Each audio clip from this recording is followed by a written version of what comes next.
Can you hear me? Check, check, check, check, check, check, check.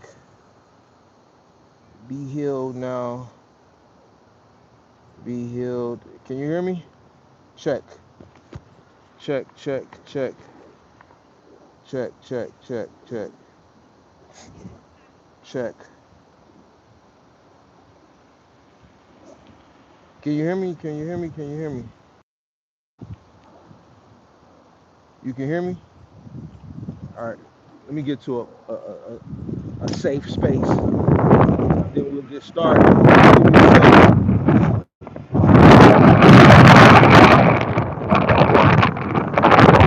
Talk about hustle. Some guy. Right. I'm gonna park in a minute before I go in the house. It's CPD, Chicago's finest down there. Hold on, let me pass these people.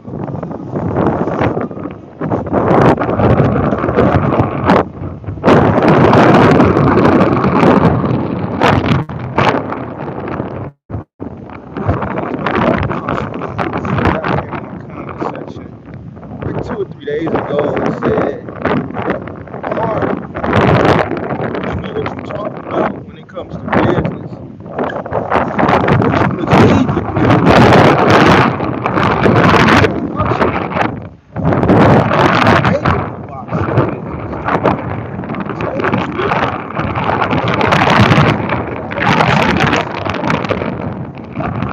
because I totally disagree with you.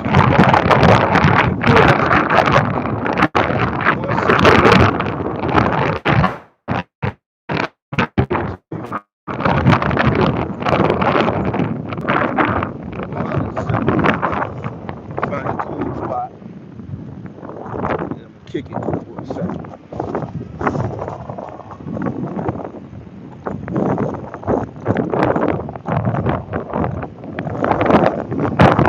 Crazy.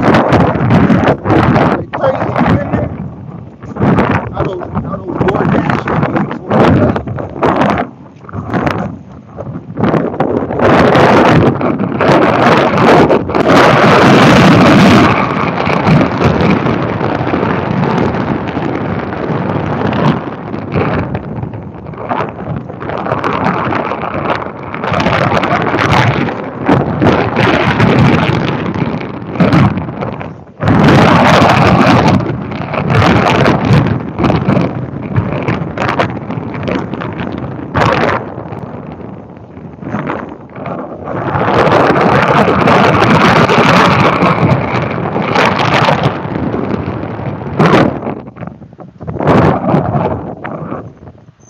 Guess we can kick it over here.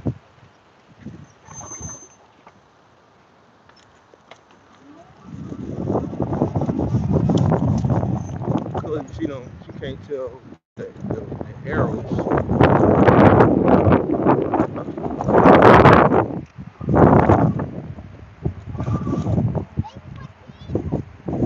Kick it over here for a second.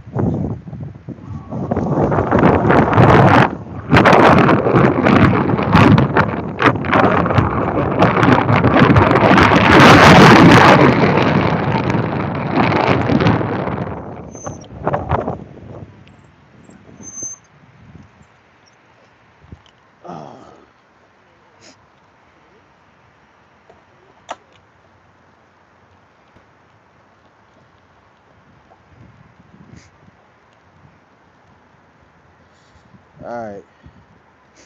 Alright, let me know if you can hear me. Okie dokie. Alright, let's talk about hustle. Some guy said, Mark, hold on, let's see. Kevin said, are you at 31st Street Beach? Hell no. What the hell I'm gonna be at 31st Street Beach for?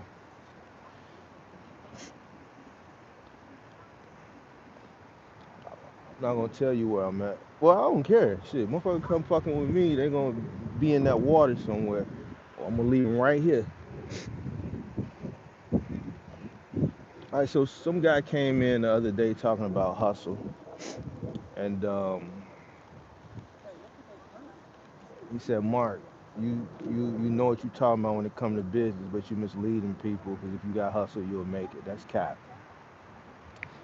There's a lot of people in the past 5 years that came into this business that thought hustle, as long as they worked hard every day, as long as they went out and they hustled, they'll be all right. And majority of those people will tell you now, since they're around not knowing what it costs them to run their business.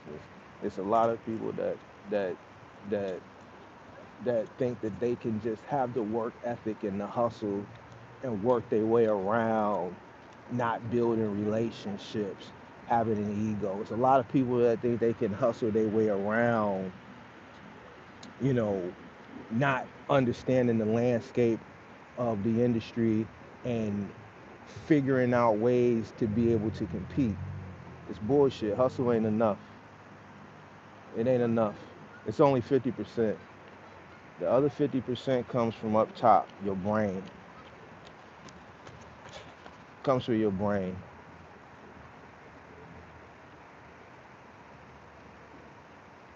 I don't understand why people think that hustle is enough.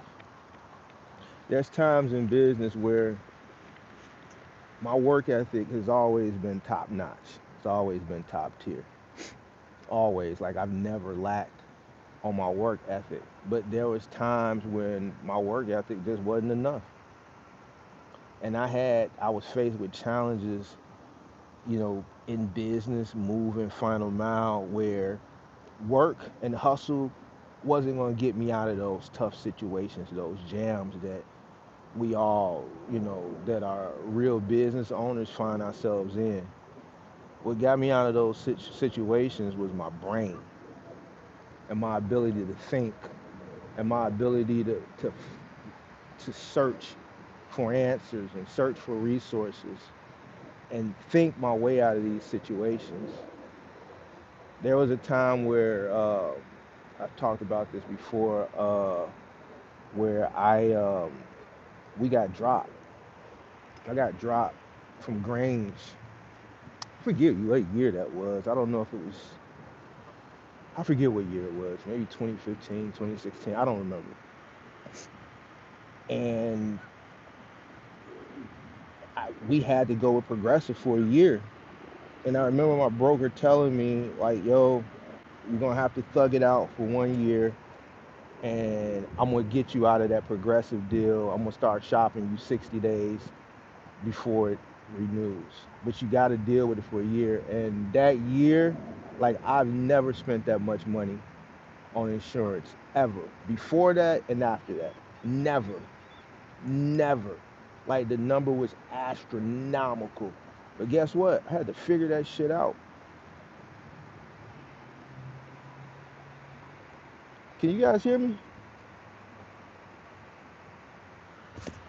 Can you hear me? Let me make sure you guys can hear me. 5 Star said, Mark, are you wearing your helmet? Of course. I always wear my helmet. I had to figure that shit out. I had to figure that shit out. Of course I wear my helmet. I got a motorcycle helmet. German motorcycle helmet. I can't wear the regular bike helmets. That shit look kind of goofy. So I got a German motorcycle helmet. Uh, with my Wu-Tang, got my Wu-Tang hoodie on today. So yeah, I had to figure that shit out. I remember when I talked about the roof situation. I had to figure that out. Just different issues within the business. I had to figure that shit out. Work ethic didn't get me out of a lot of these situations. It was my brain. It was my brain. It was me understanding business. Oh, look at the little pelican. Or whatever the hell that shit is. Duck. Whatever. That got me out of these situations. What I'm starting to realize is just that a lot of people that come into this business are just ignorant. It's very, very, very ignorant. And it shows. Um, Last night we were on um, this truckers versus brokers thing, and I was kind of upset with the one young man because I just feel like, you know, a lot of, and I don't think it's just now, for like up until last week, I thought it was just like young people that just had this mindset, and then I realized there's no age on just the level of, and when I say ignorance, I'm like, stop thinking that ignorance is like somebody saying your mama or something. Ignorance is just lack of understanding. Ignorance is not like a bad thing. Like, I'm ignorant to certain things, you know. So when I say ignorant, like, stop getting offensive because a person said you're ignorant. Um, I realize that the ignorance stretches far beyond the youth, you know, as it pertains to, this box truck industry. It's just crazy to me how people want to dodge educating yourself. Like, how hard is it to fucking sit down for a couple hours a day and educate yourself? Like, why is that so hard for people to do? I don't understand it. Why is it so challenging to sit down and study and read or consume? If your way of getting knowledge today in today's times is consuming from content creators, what's hard about consuming the information, comparing the information amongst the different people that you consume, going behind those people and researching the information that they're telling you to make sure it's credible or not before you go out and apply it?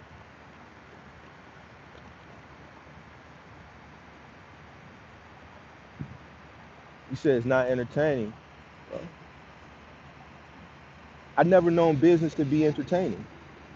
So if the people who consume information from people who dress it up, right, and they show glitz and they show glamour, right, as a way to get you to buy into whatever it is that they're selling, then you a fool within itself. Because as long as I've been in business, I've never known business to be entertaining.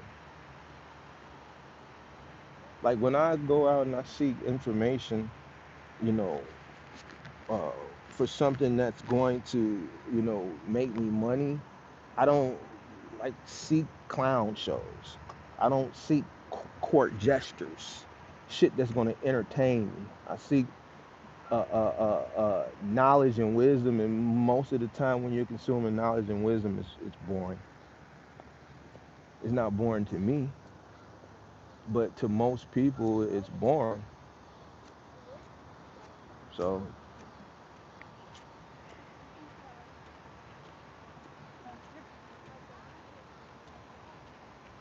so I don't get it. I've shown people and I've given people the blueprint on how to be successful at this thing, and it does get kind of frustrating um, at times when people say ignorant shit, because these are the same people that come back months later and be like, yo, you was right. Why you just didn't listen initially? Because you can take my information and you can do a comparison analysis against any of your favorite people, and I guarantee you my information is going to reign supreme 100% of the time.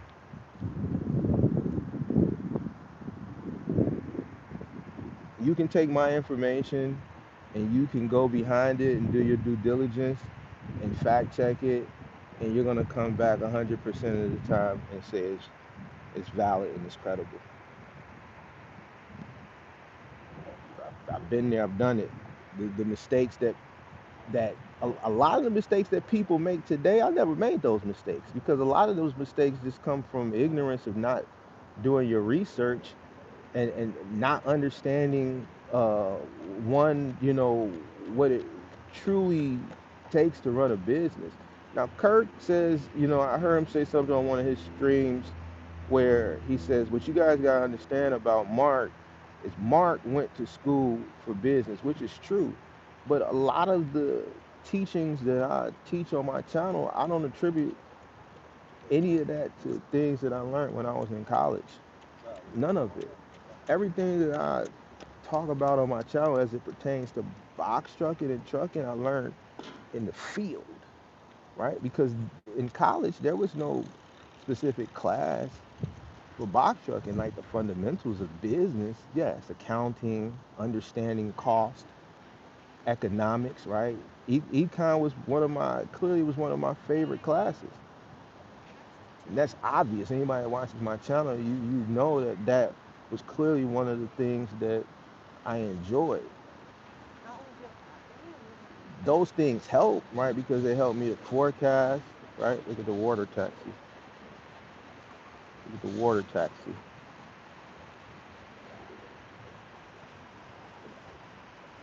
Those things help me as far as the fundamentals um, of business. But a lot of that stuff I don't really talk about because I know it's gonna go over people's heads. So I try to just give you the insight of what it takes to be successful, hands on, right? From my experience on a high level. But even with me being really, really niche specific, that tends to even still go over people's heads. So I really come to the realization that business is just not for everybody. I kind of always knew it, but until I started doing YouTube and just really talking to people and just seeing the combativeness as it pertains to when you try to educate somebody and give them information and you're combative, when somebody's trying to give you knowledge, to me, that's fucking crazy. From an educational pers- uh, um, from a book part, that shit was money. Like for me to understand business from a higher level of education, that cost my OG money. For me to be able to provide information from an in-field experience as it pertains to trucking, that cost me money and it cost me time. So as a 45-year-old man that's sitting here talking to someone for free and to, because me and Kurt was talking about this morning. He called me this morning. I was working out. Um, when you got guys like us that are older guys, that are accomplished older guys, that are contributing to the what we would hope to be the future success of the people who watch us, and to be met with a level of combativeness as it you know as it pertains to education and trying to give you information that you could use to be successful is crazy to me.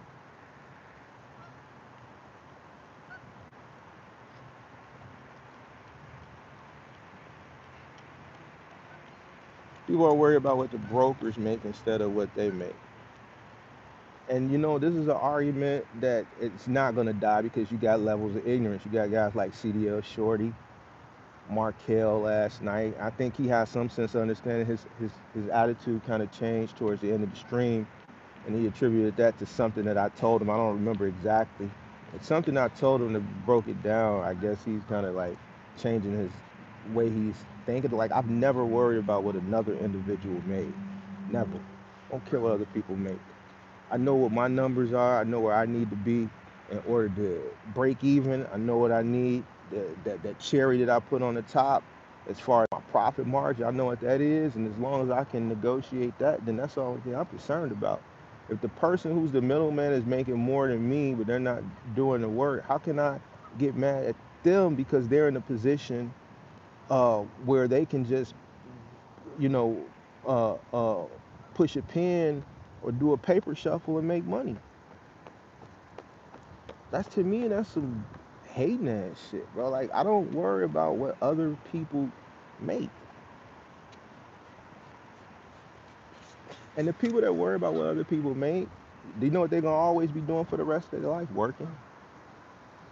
They're not gonna be able to enjoy and do cool and fly shit because they spend so much time and energy worrying about what other people are doing instead of getting to the bag they sell. If they put their head down and focus on what's in front of them, as far as it pertains to their business, they'll see better results. Like, I don't worry about what other fucking people are doing. If they found a way and carved out a niche where they can just connect dots and make money, then that's great.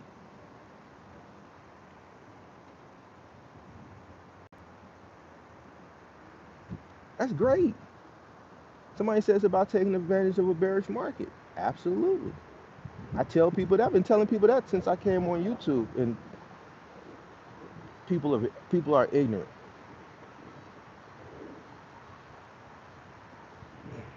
These people are ignorant. There's so much money out here to be made. Like, this shit is really easy, to be honest with you. I mean, as you get older and you amass just knowledge on how to make money, it just becomes easily, you just attract it. Because what happens is you gain knowledge over time, and then not only do you gain knowledge, you start to interact and engage with more like-minded individuals, and then the people who aren't like-minded, you kind of remove yourself from them people. So now you're gaining knowledge, and then you're also centering yourself around people who are kind of like doing the same stuff that you're doing on the same wavelength. So now you get to trading ideas. This morning, I've what time is it? It's 12:30 here. So I've worked out. I, I came downstairs. I got on the computer for about 30, 45 minutes. I said, okay, I'm gonna do a live stream, but I also want to take a bike ride. Then Kurt called me and said he wanted to do a Wiseman tonight. So I said, okay, I'll do the Wiseman. So now I said, fuck it. Let me just do the bike ride and the live stream at the same time. So then I can go back to the gym because you know I do 2 a day since I'm training for this marathon. And then I can come home, cook dinner, and then there'll be enough time for me to to do the live stream with him. But in the midst of all that, I've already talked to two people as far as different investments and things of that nature, um, and just exchange ideas of how to make money. And I've done this, and it's 12:30, and I've accomplished all this already today, and I've made money. And I didn't have to go do some shit that I had to do 15, 20 years ago.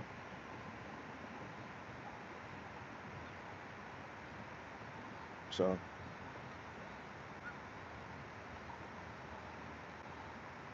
people are worried about that.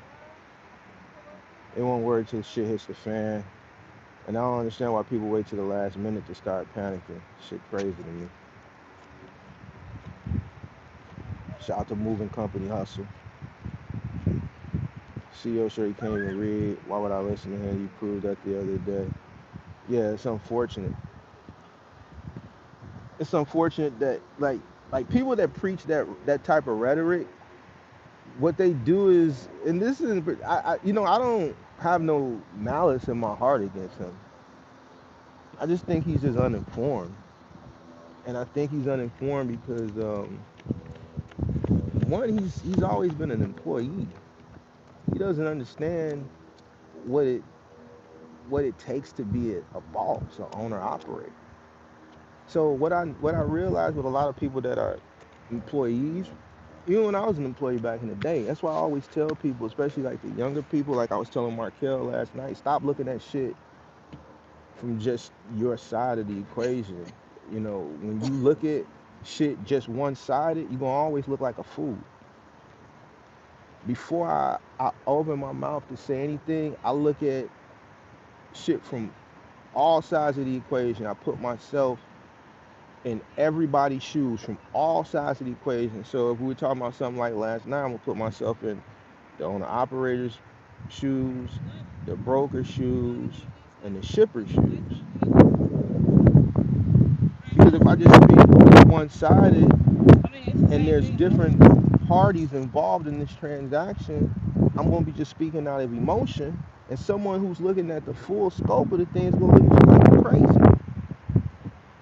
That's why I don't speak like that, because then it just comes off as emotional and bitter.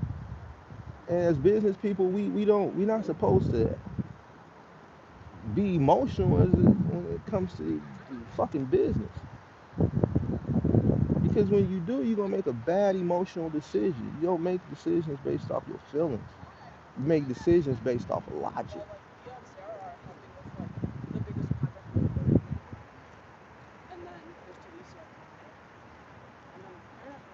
So I don't get why a lot of people whine and complain about dumb shit.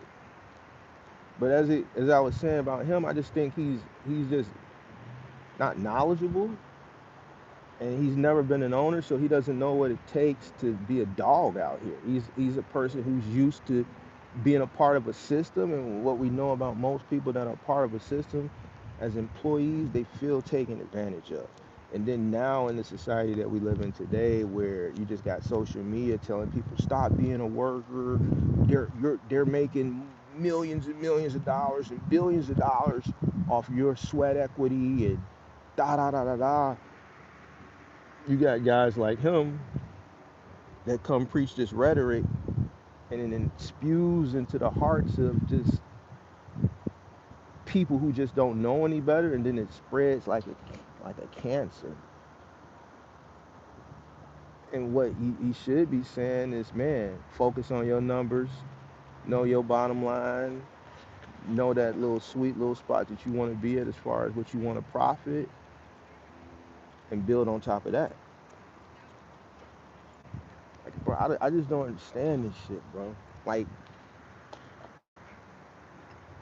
a motherfucker who's so knowledgeable as it pertains to business, you'll never fucking hear them complaining about shit. When have you ever heard me complaining about anything? Not you never. I don't complain. I have to you figure shit out. I'm never gonna come to the internet and complain. I would never follow a person who's fucking complaining. Shit is crazy to me. Like, I'm solution based. Like, I'm not gonna tell a person, man, the transparency. No, I'm gonna say, man, know your costs, lower your costs, know it, lower it, know it, come up with your profit margin where you need to be at to be comfortable, not rich, comfortable. Because that's another issue I'm gonna talk about at a later date. Everybody just want to be rich out the gate. No, it don't work like that. You gotta get to a level of surviving, then comfortable, and then we can talk about rich. Rich comes with scale. Because you can make the money, but then is you gonna keep it? What you gonna do with it once you get it? Are you gonna know how to manage it? Are you gonna know how to invest it so that one day you can retire and live the rest of your life comfortably? Are you gonna know how to be frugal with it?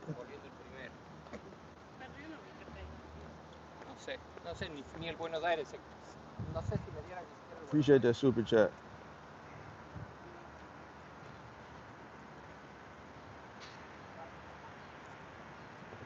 Said it's like you said, business is all about making decisions and solving problems every day, all day. That's what it is, every day, all day. I can't consume my time with things that are beyond my control. And this is something that I didn't even learn in business. I learned that from my mom. My mom always said, "Stop worrying about things that are beyond your control." And those words I carried over into business. So, like, even as a person who's dealt a lot with 3PLs, I would compare a 3PL to a broker. They're comparable. 50%, majority of the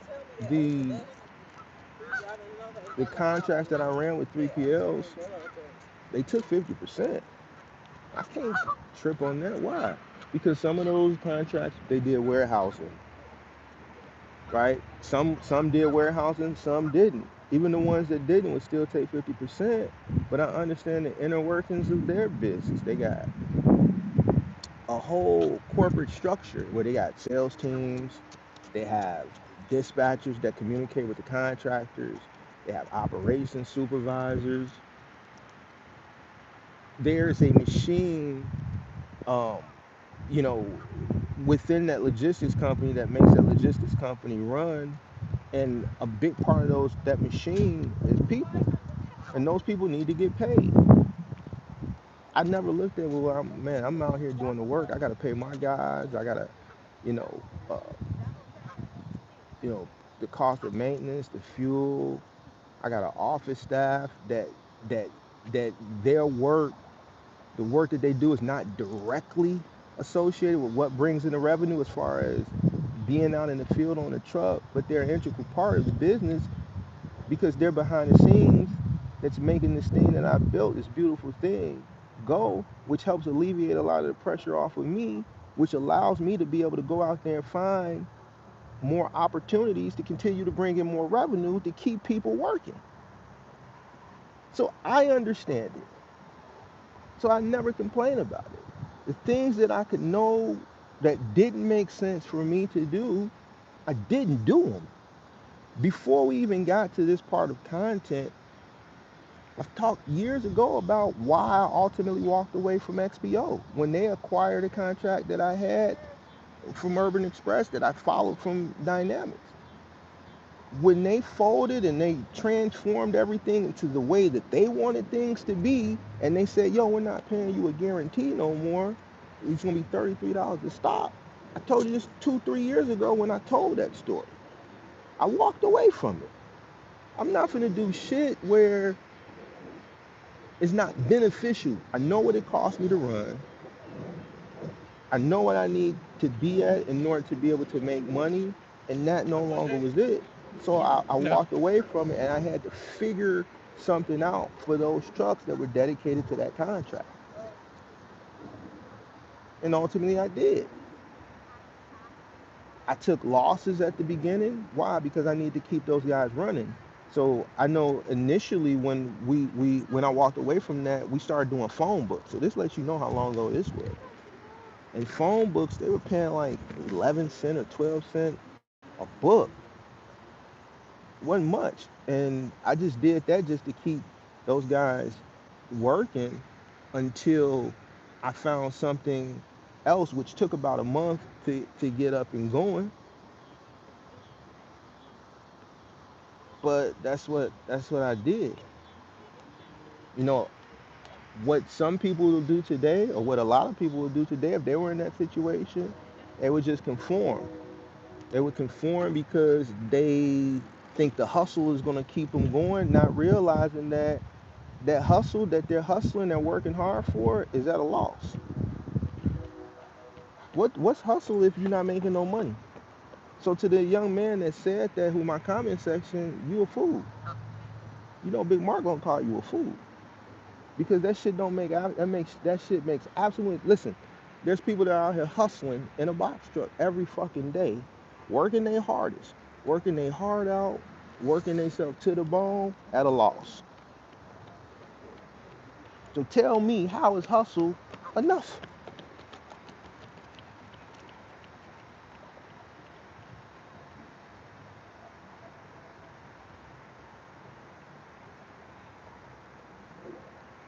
It's not. If you're not hustling with a purpose, then you just wasting energy. If you're not hustling with a purpose, you just wasting energy. It's a lot of people out here hustling at a loss. Look how many guys has came up on the call and show that I don't know. I can't attest to they hustle and they grind, but they said, man, I've been working. I work hard, man. Up doing all these long days, early days, late nights, and I just work. I don't know where I ain't making no money. Man, what's it costing you run your business? They don't know.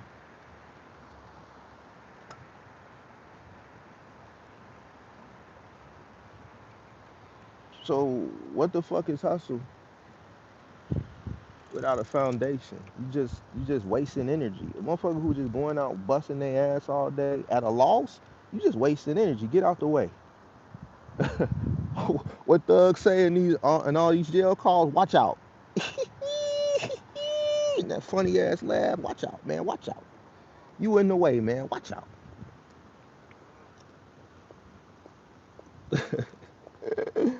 uh, you in the way. We have to lead a hustle mindset. We can start with it, but you can't finish with it. Definitely got to have a hustle mindset at the beginning, but you got to pair that with the the the the brain, the brain power.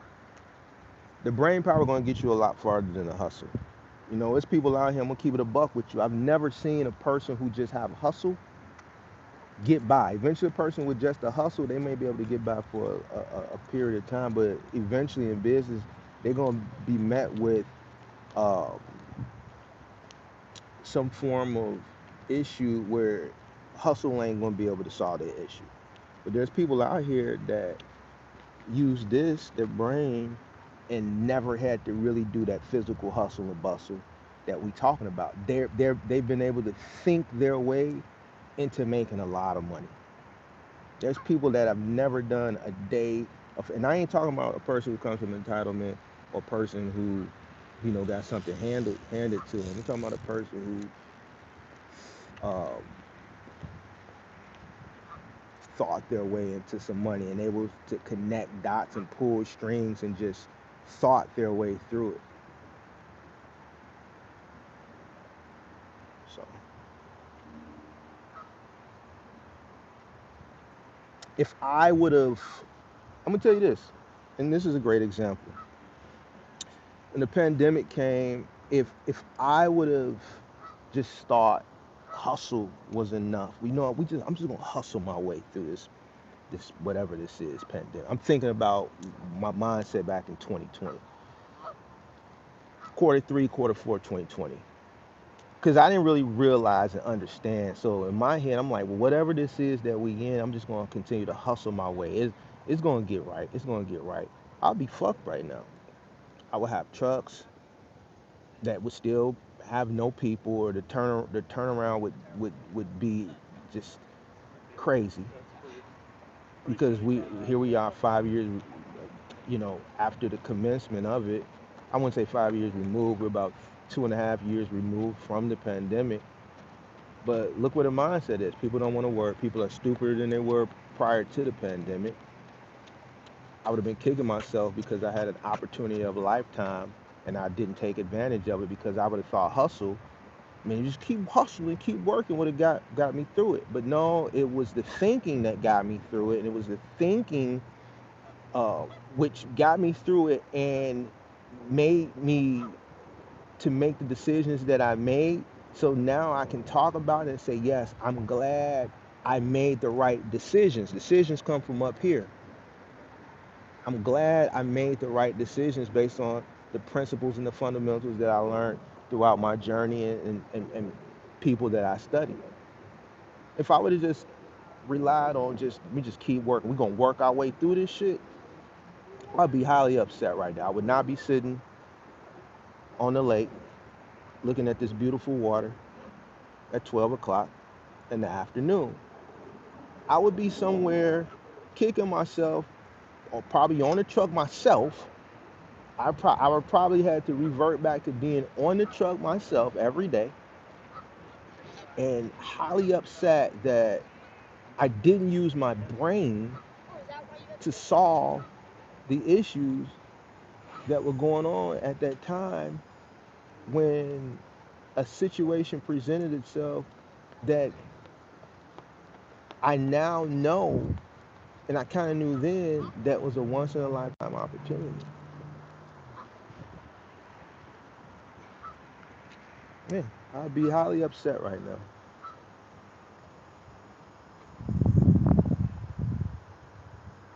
Said, where are the dreads at? They tucked in the hoodie, tucked in my hoodie.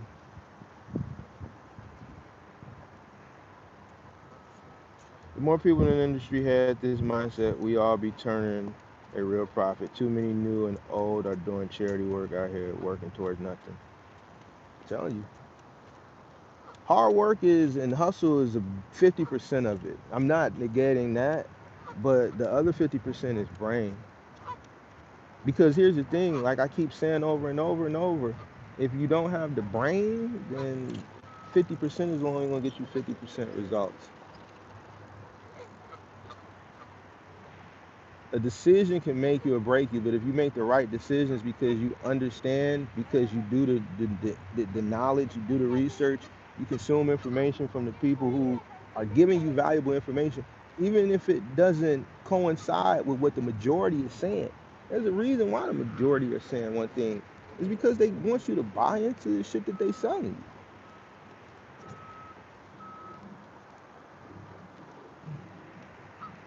They want you to buy into the shit that they selling you.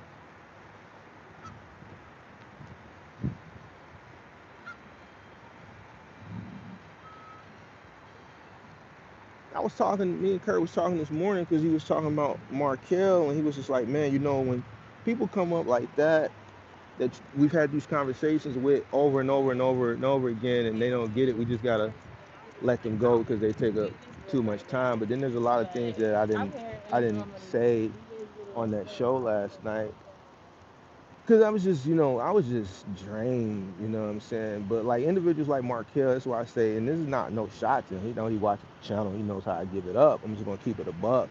What's on my brain? Markel is what I consider a middle American. He's from the country in Georgia. He's not from a place like I'm from where just everything is expensive and just at the beginning of life we just had to go out and get it. He's from a small town in middle of wherever, and this is why he has that attitude that he has, that he feels like, man, things aren't fair. We don't give a fuck about fair. I'm from a place where, man, fair ain't even, nigga. I'm from a place where everything is corrupt. You gotta go get it. Ain't nobody gonna give you shit. You gotta go take what you want. Success is the same thing. Nobody's gonna give you success. You gotta go take that shit.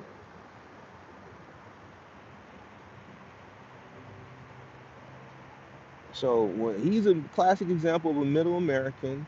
CDL Shorty, like all these guys are middle American. Now I'm not saying every middle American thinks like this, but this is just look. You don't hear people from New York talking like this. You don't hear people from Chicago talking like this. You don't hear people from LA talking like this, bro. We don't have that middle American passive. Oh my God, the broker staking. No, we don't care about that shit, bro. If I showed this motherfucking Markel a goddamn tax bill, like all this shit right here, living on Lake Michigan, this shit costs me. My taxes are stupid.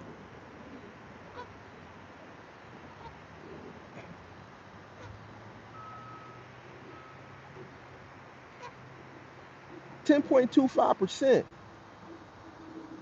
We the second highest tax in the country. 10.25%. I can't even go to the grocery store my groceries, when they bag them, they charge me for the bags. Like you gotta pay the cost. I'm used to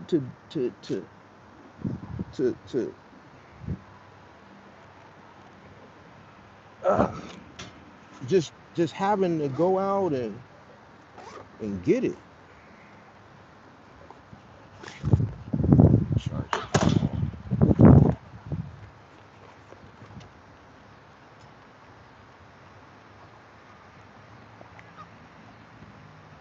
Wait a second. I hope these damn pelicans don't shit on my fucking head.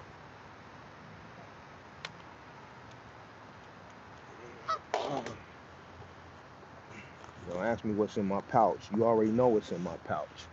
So don't ask me. It ain't a bottle of water, neither. Play with me if you want.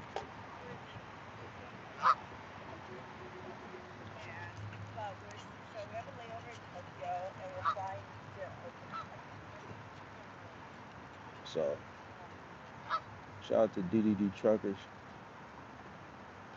Yeah, ain't nothing fair in life. And success is one of them things too. You gotta take it. If you want it, go get it. You're gonna have to take it. So I don't know. I'm kind of done with that whole broker transparency thing. I don't even want to talk about it no more. That shit is just starting to blow me.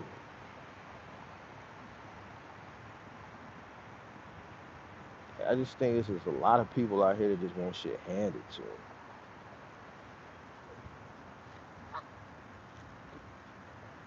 Especially y'all, the shorties out here. Like y'all want to waste y'all time complaining, or you want to go out here and get to it.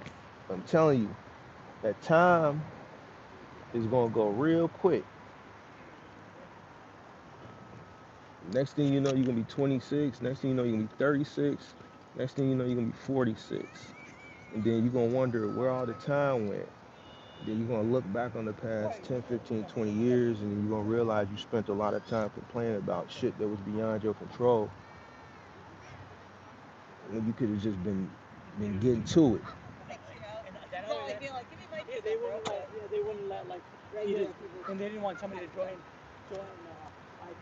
Fuck it, man. I might have to move around. I can't see shit in the sun. They're waiting on Ubi. UBI. What's that? Oh, here go Dave. I mean, not Dave, but what's Buddy ass crazy? Hey, crazy man, you ain't doing no Uber Eats. Crazy, you need to go do Uber Eats and stop worrying about Big Mark, man. Big Mark playing with a bag. You watching the dude that's playing with it. And you got you got your, listen, you got your people in the hotel, but you always here watching a person who's up. Listen, you gotta go do something crazy. You gotta figure some shit out, pimp. You gotta get your shit in order, pimp. This shit is crazy, bro. It's crazy. Oh shit.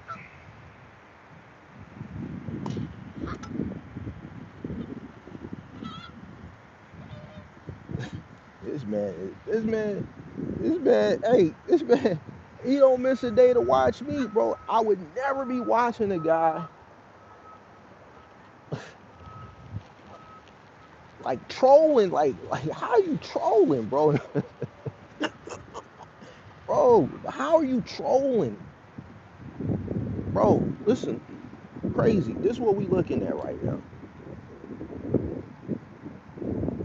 Crazy. This is what we looking at right now, crazy.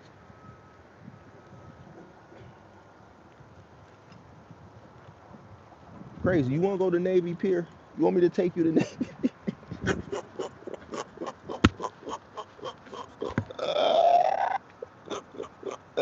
Hey, crazy, you want to take a ride with me? I know you don't get out much. No, you don't get to.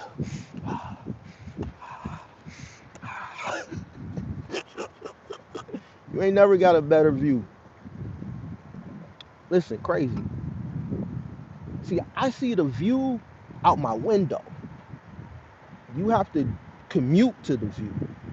It's a difference. It's a big difference. See the little pelicans or whatever the fuck these things is? Ducks. Tell you what you do, crazy. You gotta figure that shit out, big dog. And you gotta leave me alone. You gotta leave me alone, crazy. Oh, hey, crazy. We finna take you for a short little ride. I'm gonna put you on mute because the wind gonna blow. Hold on, we gonna.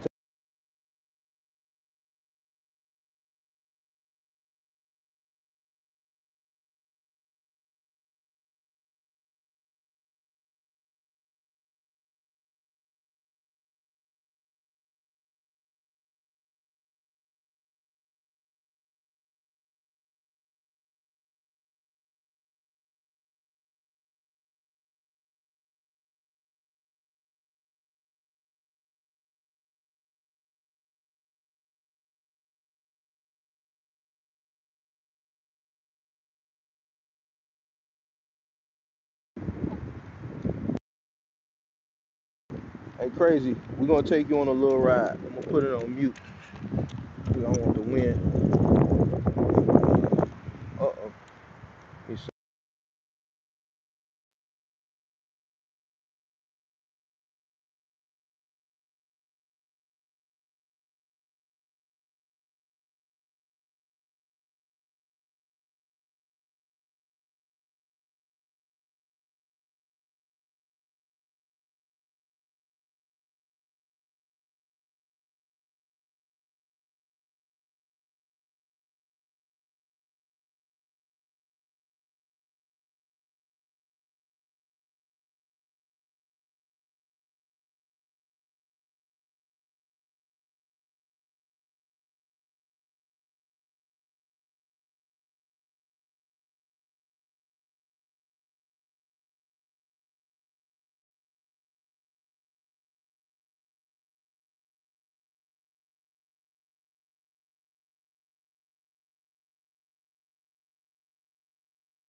How you like your ride, crazy?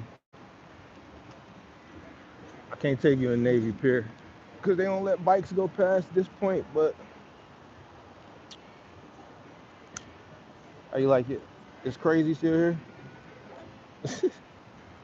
Just made $100 in an hour with Instacart Mart while watching you ride your fancy bike.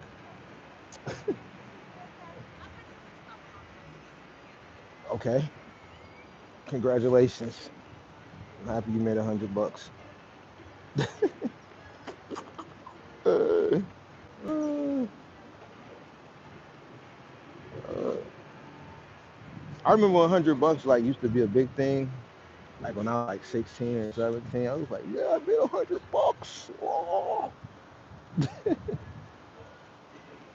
As a person, as a man with a wife and 3 kids, I would not be that excited about $100 in an hour. I'm just being honest. I'm not trying to be funny. Just keeping it a buck with you.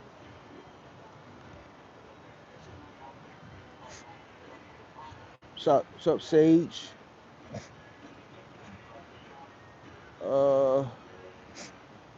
I wonder if they playing volleyball over on Oak Street Beach. No, it's probably too cool to play volleyball today. Volleyball. Go roll over there real quick before I go in the house. It's kind of nippy out here. Shout out to the street teacher, Roger Lacey. What's going on? I had to take Crazy on a ride, man. You know, he don't. Crazy. I never probably get a chance to see Navy Pier, so I had to come. I had to come show him. I can't really go all the way back to show you the Ferris wheel, but you can kind of see the Ferris wheel. Hold on. Let me turn this motherfucker off. Right, fucking hit the fucking throttle and go into the damn water. Can you see the Ferris wheel over there beyond the trees, going around and around?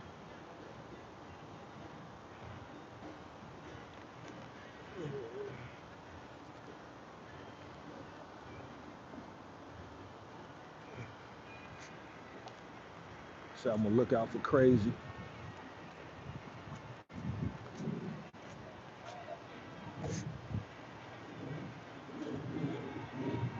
Shout out to Trevor for the hustle.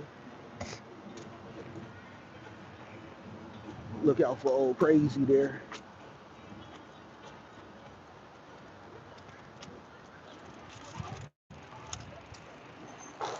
All right, what should we do now? I'm just taking Crazy on a little tour.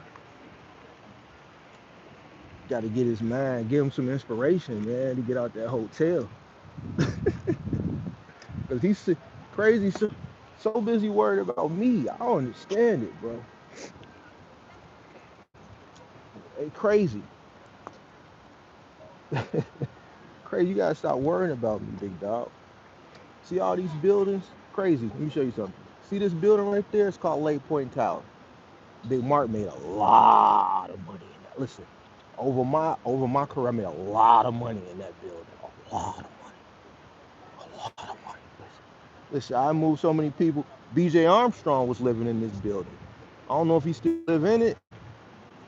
Big Mark made a lot of money out that building. A lot of money, crazy.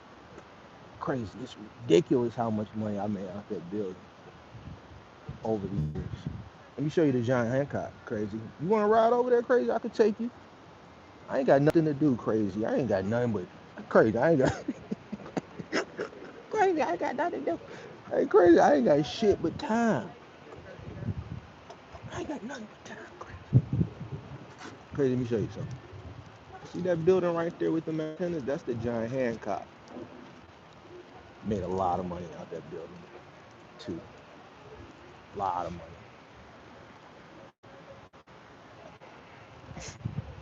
Wasn't delivering no DoorDash neither.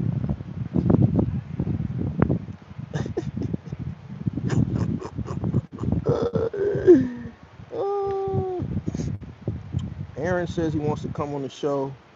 I have a few questions. All right. Next call in show.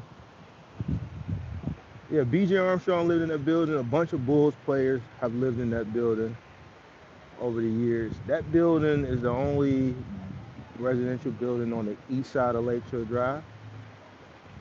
So, uh, and it's a very expensive building to live in. Um, yeah, Lake Point Tower.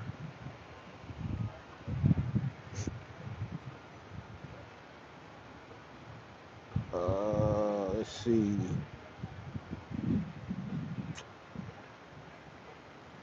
All right. Should we take should we take Crazy over to Oak Street Beach? See if they playing volleyball? Y'all want to roll over to Oak Street Beach? Let's roll over to Oak Street Beach. We gotta get Crazy a little tour. Give him some inspiration, man. Give him a little inspiration. Shout out to Cars and Cribs in the building. Let's take let's take Crazy over to let's take him over to Oak Street Beach. I'm gonna put it on mute because I don't want y'all to hear the wind. So let's take him over to Oak Street.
Enjoy your ride, crazy.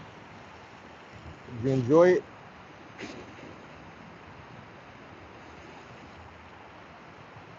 Crazy said, if I showed my view minus the rain, you be wanting to ride here. Nah, crazy. Ain't nothing like that Chicago skyline, crazy. I disagree with you. You somewhere in Florida, y'all ain't got the skyline that we got. You ain't got it. So I don't think I would want to ride there. I don't think I would want to ride there, crazy.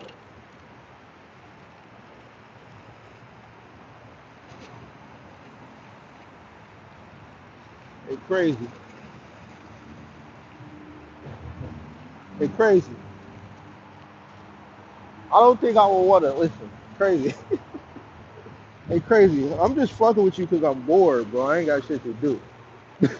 like, like, you gotta find you something to do, crazy. I'm telling you, fucking with me, you gonna fuck around and be in a worse situation that you already in. You worrying about the wrong thing. But I'm glad you're here because you before you came, I was talking about people like you. Like they just worry about shit that's beyond their control, focusing their time on shit that they shouldn't be focusing on instead of focusing on the shit that is really meaningful, like getting to the bag. Like you worried about me. You spending time trolling me, who is chilling in the middle of the day. What the Amazon people doing over here? What they doing over here? See, that's why y'all ain't getting y'all packages. See, that's why y'all ain't getting y'all packages. Cause they over here trying to be over here with the big dog. They trying to be with the big dog. Where the Amazon vans at? They done parked the Amazon vans and they done came over here to take pictures of the lake. We need y'all to deliver our damn packages. Amazonians, y'all see? Y'all see Amazonians? They supposed to be where they got their vans at. See? Tweaking. Tweaking.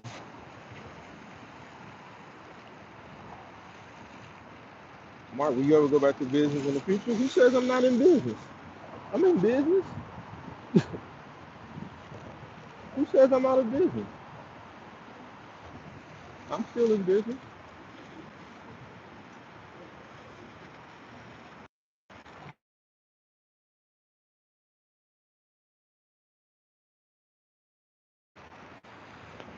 Can y'all still hear me? My phone rang.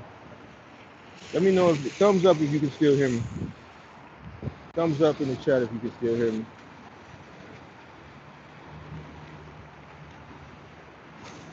Thumbs up in the chat if you can still hear me.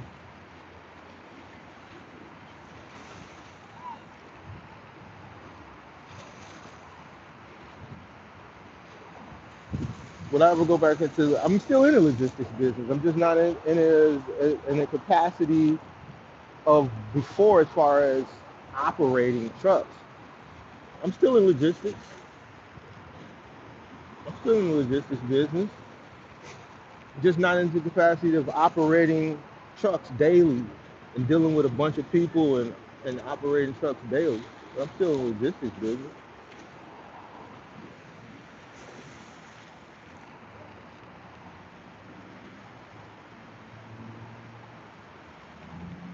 Nah, man, we need the Amazonians to be delivering these packages, bro.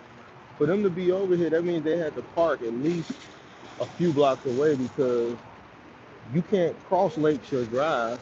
You have to go into a tunnel. So that means they had to park. If you can see, this is like an expressway.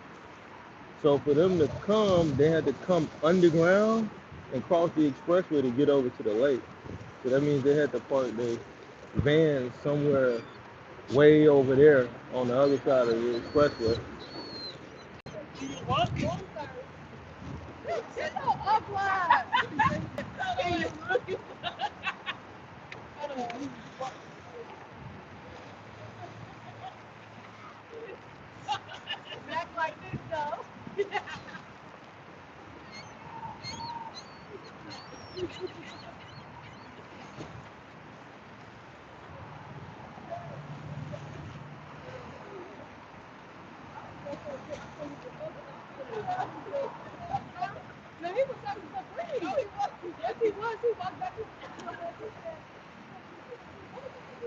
Can't see shit.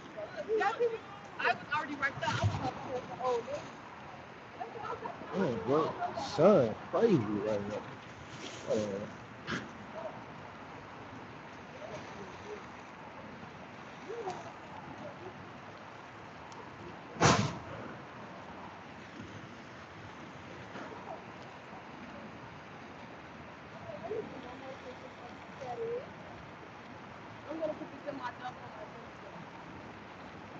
What part of Shy is that? Downtown, Gold Coast.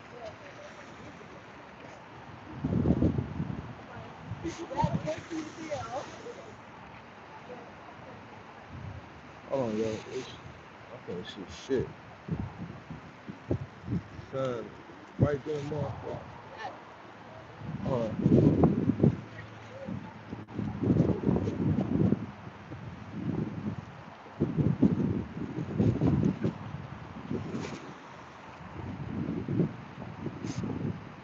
Damn, bro, I just ordered a few lamps from Amazon. Fuck they doing? Chilling? They chilling.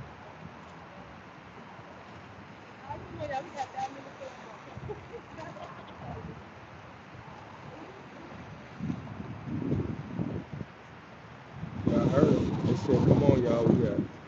We got 5 minutes to walk back. So that means they probably 5 minutes away just to come over here when they should be delivering their damn packages. See what I'm saying?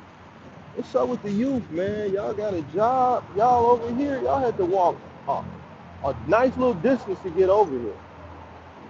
Just to come over here and, like, shit don't even make sense.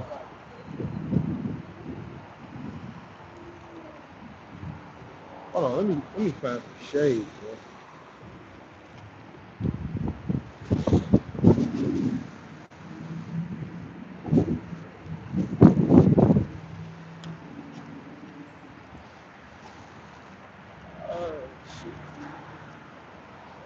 Shade.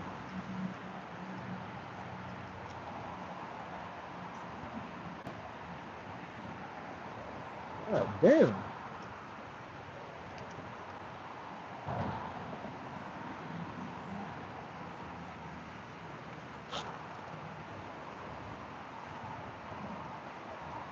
Tell them break is over, get back to work. Yeah, they just left. Said they got a 5 minute walk back to where they parked the van. They just left.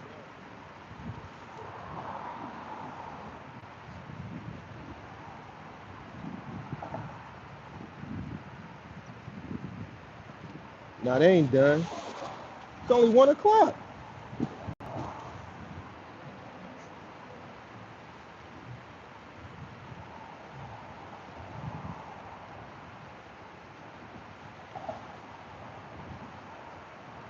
Yeah, that was in the background talking.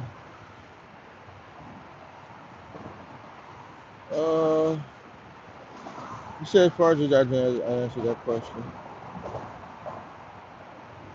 Is Crazy still in here? Or did he get the picture?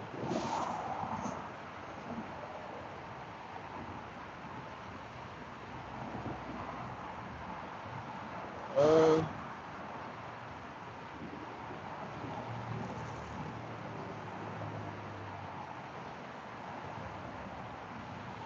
uh, I ain't running no routes. I ain't ran a route in years.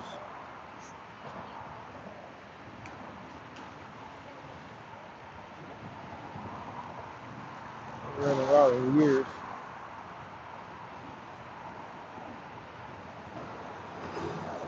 What should we take Crazy now? Should we take him somewhere else?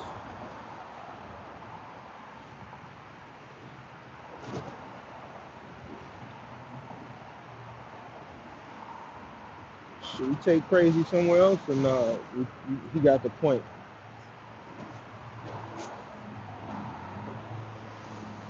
We should go over on. I'll take crazy over on Michigan. Nah.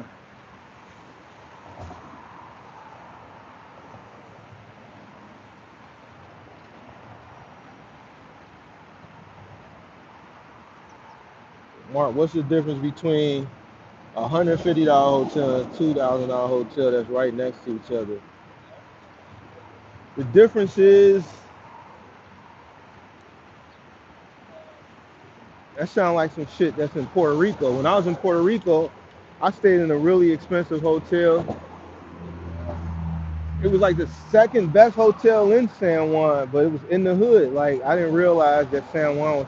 That sounds like that's some shit that is somewhere where it's a tourist attraction, but like the tourist the place to stay, they don't have like a central district where tourists stay and it's just ritzy and shit like that. That's what that shit sounds like. The only place I stayed like that was San Juan.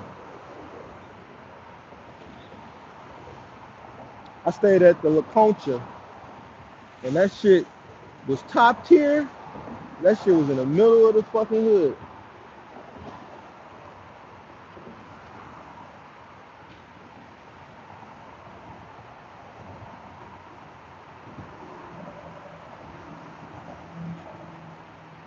Hey, crazy. Where you want to go now, big dog? You want me to take you to you want to go shopping? I'm on my I'm on my bike though, so we're trying to show crazy what it's like, man.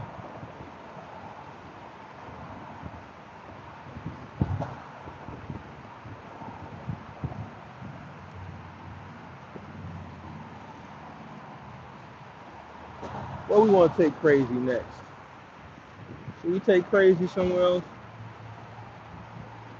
Uh, let's take him to the Buckingham Fountain. Come on, crazy, ride with me to the Buckingham Fountain. I'm gonna go on mute.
Turn Dave.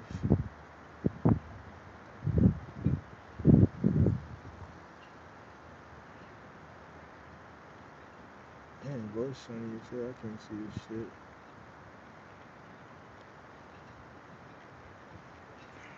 Man, it's sunny as fuck.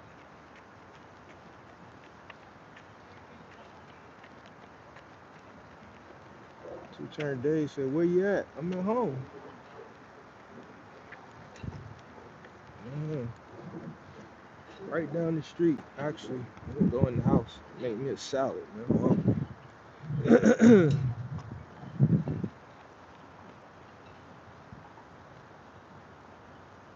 Some nice little bunnies out today walking. Nice little bunnies out. She doing her little photo shoot. She got her little photo shoot going on over there. Nice little Asian thing. Little Asian thing. You dig what I'm saying?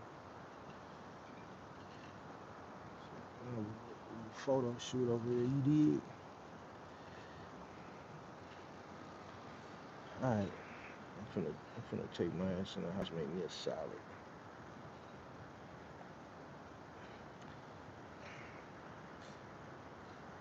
And Crazy left. Alright. Make sure I'm seeing everybody. Somebody said you on a motorcycle? Nope. I'm on a bike. I think we gotta do this Wiseman show tonight. So I gotta do that later on.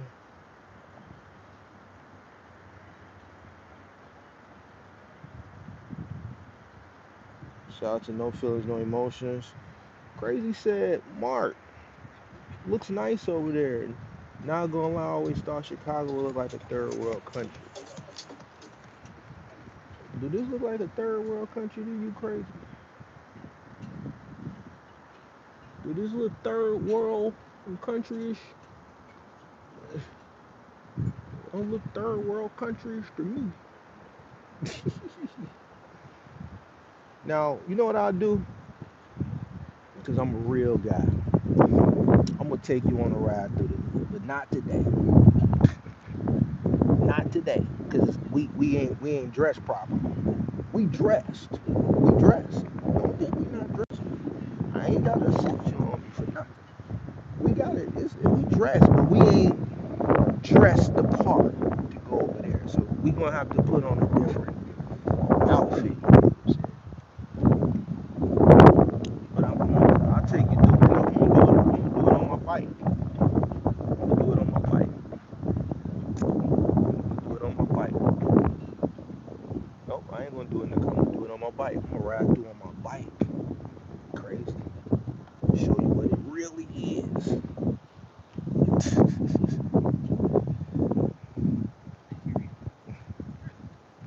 We ain't killing your audio? Yeah, I know. I gotta get one of those, what you call one of them little things.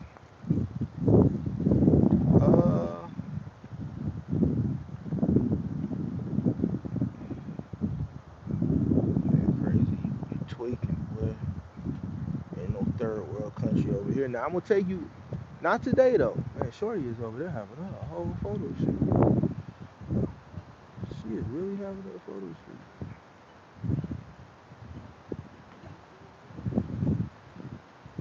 She ain't by the water when they sat down. I'm gonna take you out west. I'm gonna take you out south. I'm gonna do it on my bike too. Do it on my bike.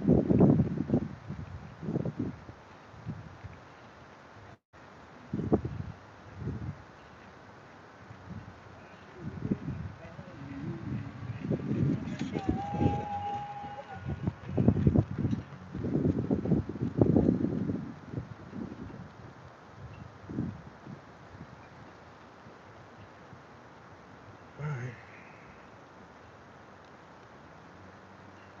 Gonna make me a grilled chicken. I've been messing with this grilled chicken breast. I've been putting the Cajun season on it. Then I drizzle like a pause. I drizzle a little honey on it. Pause. It's a little honey. I call it Cajun honey. That's what I call it. Cajun honey. Cajun honey chicken breast. I don't know if they sell that in the store. Something I made up. I concocted one day last week, and I'm like, oh my god, this is. I could sell this. Shorty is over there really having the whole photo shoot.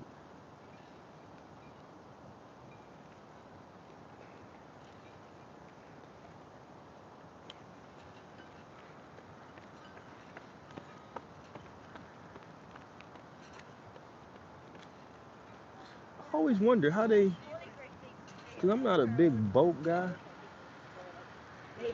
but I always wonder how do they take a little boat out there so they can anchor they boats. Hold on.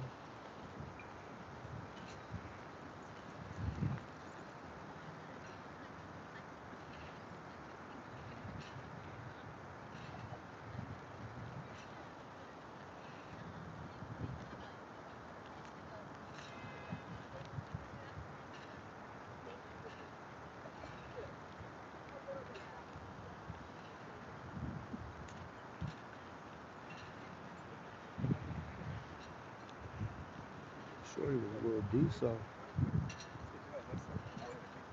A little diesel. They kind of diesel. How they get these boats out there? Do they take a little boat and then just anchor them and then take you back? I guess these are people who don't want to spend the big money docking their boats with the yachts. This the cheap dock. The expensive docks be,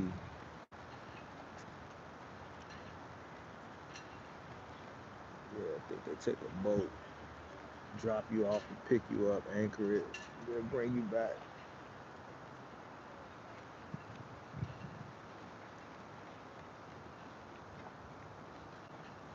Yeah, man,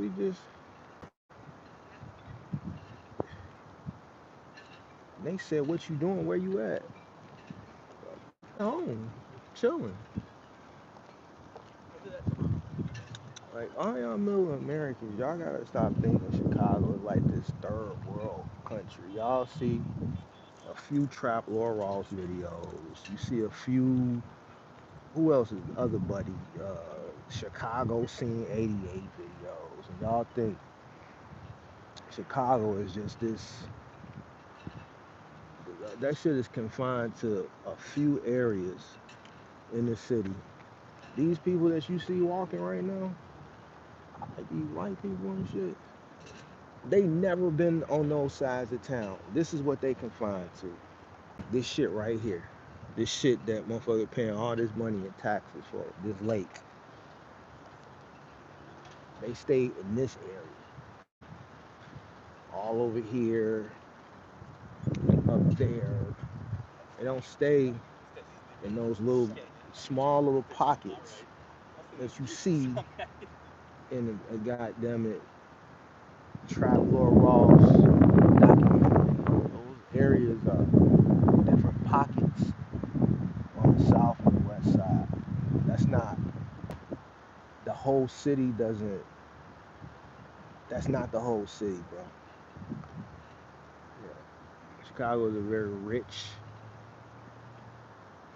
city, so no, those are just small areas.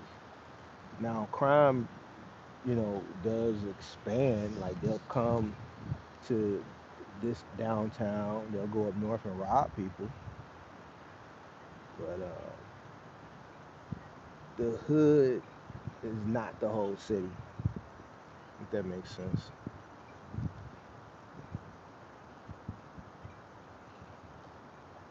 Um, yeah, it's a nice day out. Nice cool weather. About 50. It was about 58 degrees.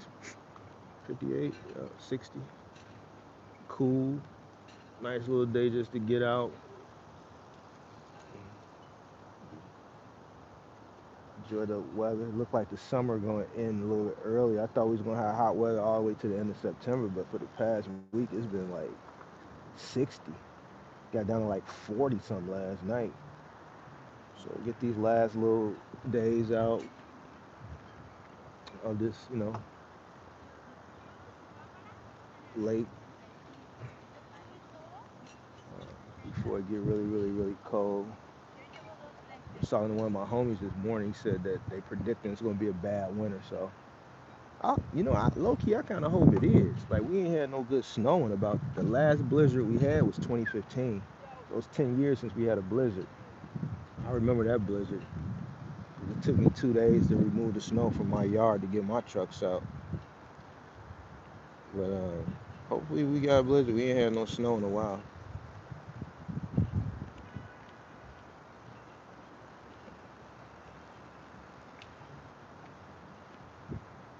Mark 47 say he gonna take care of Chicago. Shit, if he send them, let him send them. I'm not a criminal, so like I ain't worried about them. The more police to me, the better for the people who need protection. The only people who don't send them is the people who don't live in the areas where um, crime is a thing, um, or the politicians.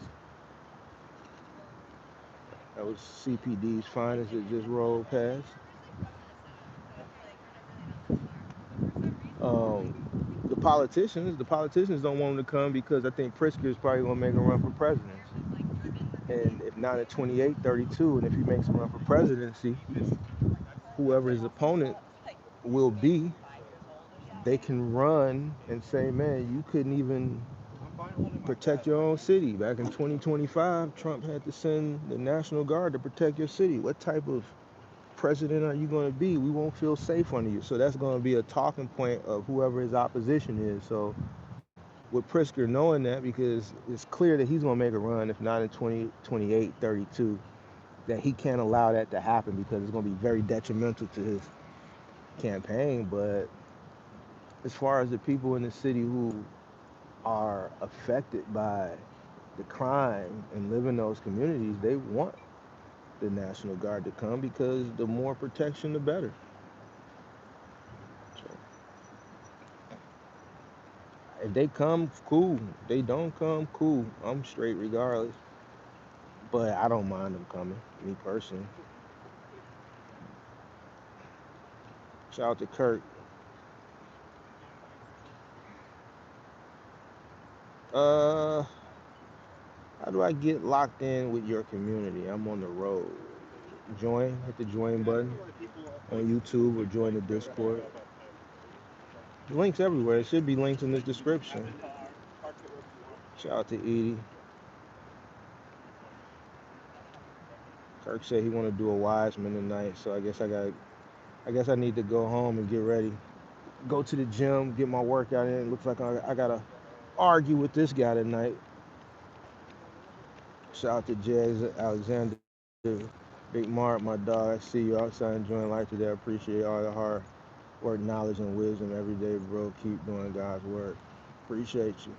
Yeah, I see you over there getting it in on Instagram. I'm not like, bro. I just don't. Me personally, I see you getting on Instagram. Me, I just can't like TikTok and Instagram. I just, I'm probably because I'm just older, man. I just don't. I just can't. I just don't understand it. I don't understand Instagram or TikTok. I be trying to figure it out. I understand it from a technical perspective, but I just don't understand. I just don't understand it, bro. But I say I got to get my Instagrams and my TikToks up. CL Shorty said, cause he came back with a little diss. He said, man, he didn't say my name, but we know what he's talking about. The box truckers that are mad, y'all confined to YouTube. I'm not confined to anything. I got a TikTok, I got an Instagram, I got a Facebook, I got a YouTube. I just think TikTok is for kids. So when CEO Shorty said that, I just ignored it. I didn't respond. I just think TikTok is for kids. He said, I'm on TikTok and I'm on Sirius Satellite Radio. Dude, you had an interview that nobody saw, bro. I went and looked it up once he said it, and that shit was months ago, and that shit only got 200 views. Nobody saw that. He made it seem like he got a whole radio show on Sirius. Nigga, you was on one show that nobody saw. Nobody checking for you, CDL Shorty. Nobody checking for you. The only people that, the only people that's checking for CDL Shorty is the grown men that he called out their name. Them the only people who they gonna check that chin if they catch you. They gonna tap that jaw. Hey, CDL Shorty, you gotta be careful because one of them dudes that you called out their name, they might tap that jaw if they catch you.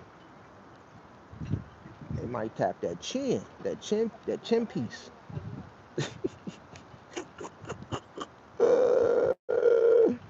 Oh shit. Uh, that man got mad at me cause he got a TikTok CDL short. I'm like, so?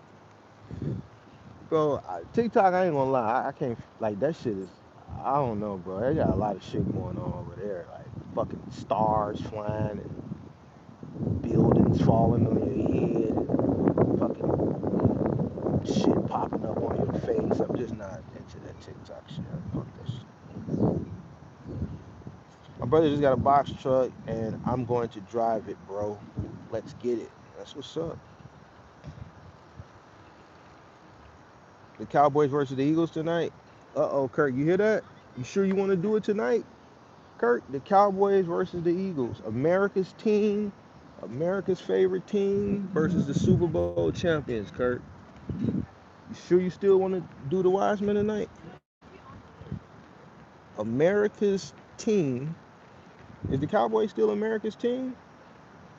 Versus the Super Bowl champs.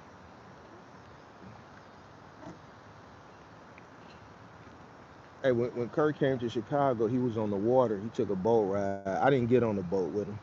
This is the second time he came. I didn't get on the boat.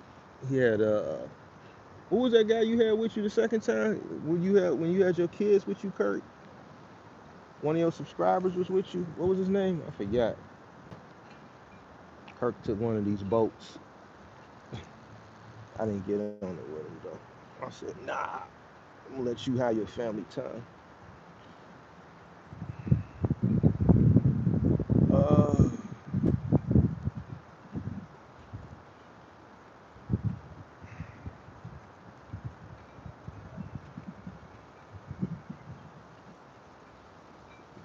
I mean, if Kirk still want to do it, we can do it. But I didn't realize it was. I know I saw you put that earlier that it was football season starts tonight.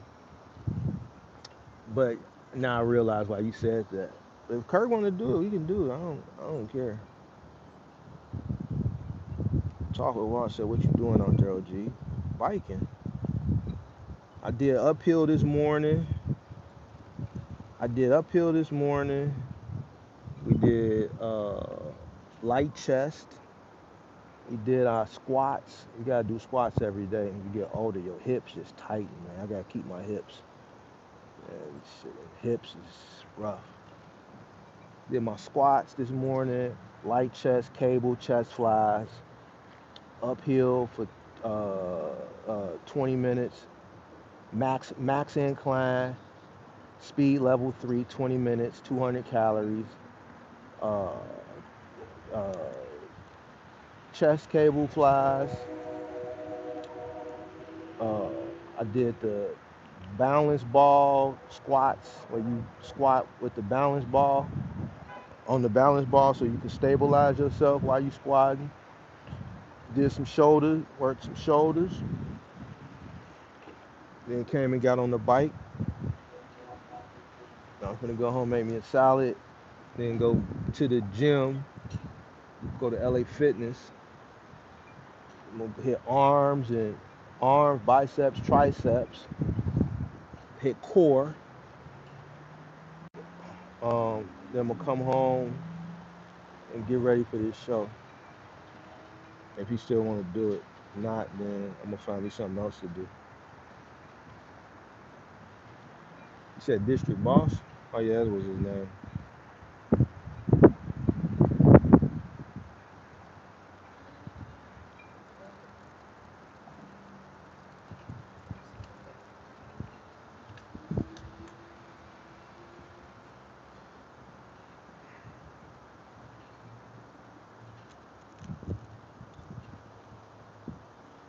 Uh, no, you gotta let me know. Shit, you the one who wanted to do it. You gotta let me know. I'm not watching no football game. You gotta let me know, big dog. He's saying people watching. He's saying it's a game on, meaning more people may tune into the game and not watch the the show, the Wiseman show. I'm not watching it. I don't, I don't, I don't really watch the games. I don't watch it like that.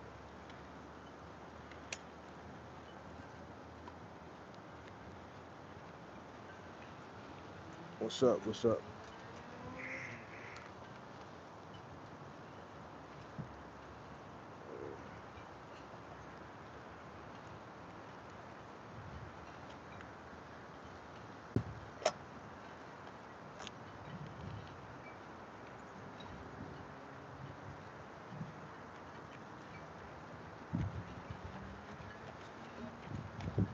Seafood said, "What's up, Mar? What you doing right now?" Chilling. Just riding my bike. Trying to get to the house, go home, make me a salad, head to the gym.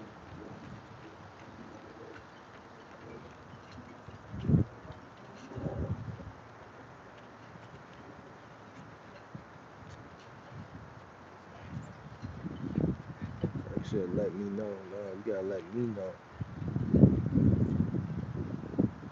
Let me know. Kobe say, join, welcome.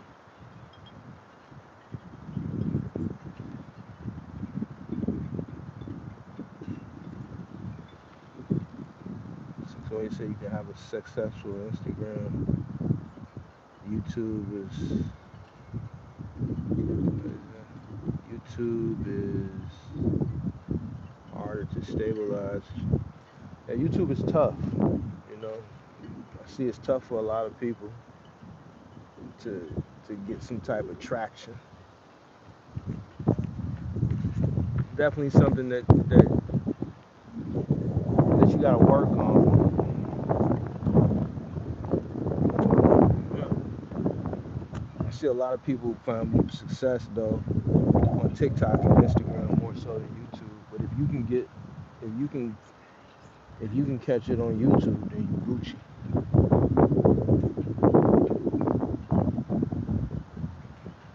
All right. So we know we gotta take crazy to the hood one of these days. Maybe one day this weekend I might do it. Gotta see what I got going on this weekend. I might take crazy to the hood this weekend.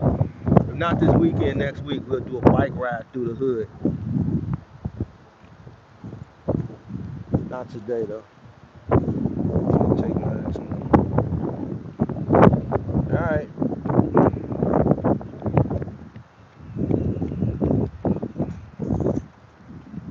I got a hay bike. I got a hay bike. I got a hay bike Mars.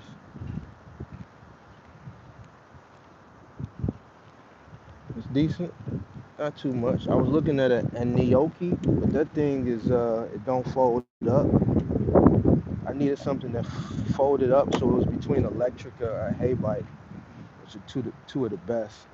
I wanted something that was American, so I went with the hay bike because the electric, the hay bike got a little bit more power. The electric is cool, it's fast, but not on the takeoff. I wanted something more on the takeoff, so I went with a hay bike. I like it. Got it up to 30 miles an hour, barely. it's kind of hard to get it up um, to, to 30 because today the bike path ain't congested. But when I came out Sunday, it was so congested, it's hard to get it up. And then even on the street, I'm racing from light to light, and it's hard to get it up there when I got a brake. So I went with a hay bike.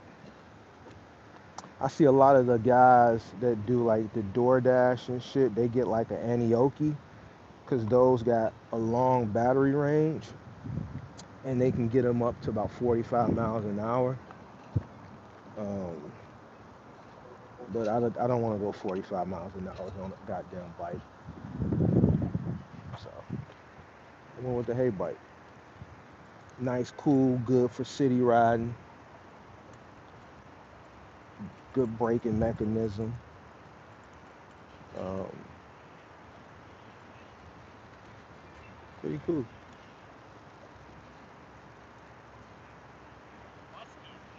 I get the bike just to coast, chill, get a little exercise in. If I was working, let's say if I was doing like what Crazy does, like some of these guys, I think the guys that's really making money doing food delivery are the guys that's on the bikes. So then I would think it would be wise to get something that got a big battery or two batteries and then spend like $5,000 on an e-bike. Because you're going to be out all day. So you're going to need that battery because you're probably going to be throttling more than you are pedaling. And that's going to drain your battery. And then you're going to need that speed.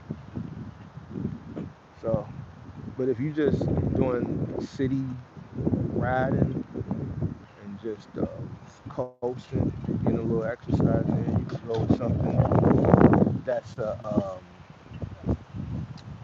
level 2 or a level 3, which is legal. Like the Anioki, that's illegal because it goes past 28 miles an hour. Technically, my bike is illegal once it passes 28 miles an hour, which is a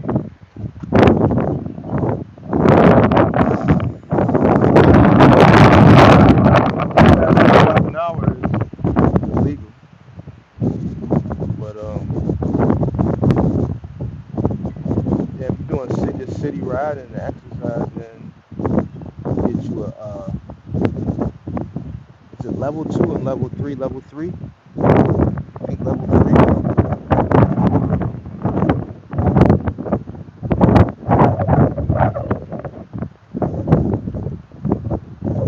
So you got your knee and elbow pads on. Just my somebody said the wind, man. It's the windy city. Can't do nothing about the wind. It's the windy city, baby. Uh-oh.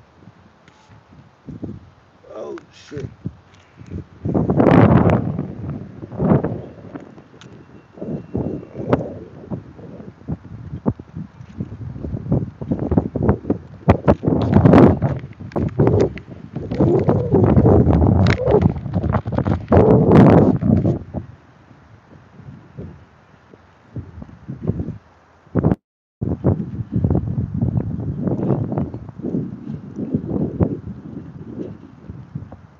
No knee pad. So I should get the bike to coast, yeah. What's the price of something that folds? They started about $1,000. Most folding bikes start at $1,000. Then it goes up from there depending on the range, the battery, the speed, shit like that. Brakes, mechanical brakes, or hydraulic brakes, disc brakes, shit like that. The motor, 750 watt, 1000 watt, 1400 watt amp hours, 1800 watt. I did a lot of research, so it all depends on all that shit. But a typical folding bike, they start at about 1,000. I needed a folding bike because obviously I live in a condo. There is, you can buy a bike, or can I buy one for my building? No, I can rent a bike. one of them slots where you can hang this shit for like $50 a month. But I'm not leaving no thousand and something dollar bike on a bike rack. Just not doing it. Secure or no secure, just not doing it. So I got plenty of closet space, so that's why I needed a folding one so I could just fold it up and stick it in the closet. So in my office area, I don't use that closet. I use it for like storage of like extra pillows on the shelf, or like floor space. I don't use it, so I fold it up and I store it in there.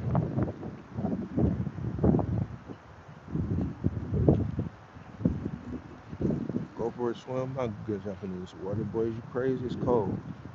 There was some people swimming in this water when I drove past earlier. I'm not jumping in that water, boy. Tweaking. It's cold.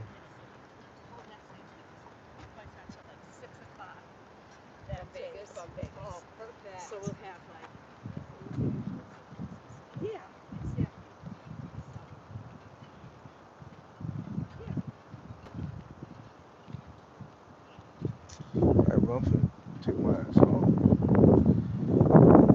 Got a nice little 7-minute ride.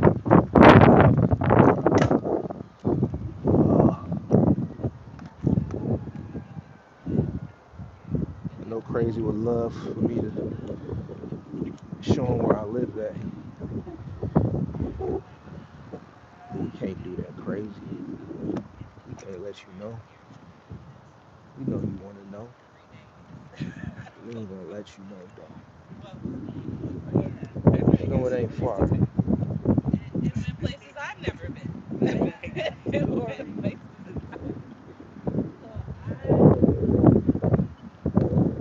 Nah, we'll go to this Chicago. Pippi, whoever you was with when you came here, they took you to the hood.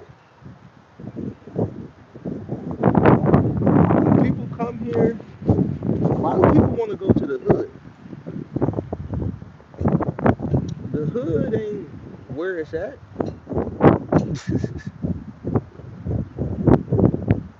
The hood ain't where it's at. You want to see the yachts? The yachts is on the other side. I gotta go that way anyway.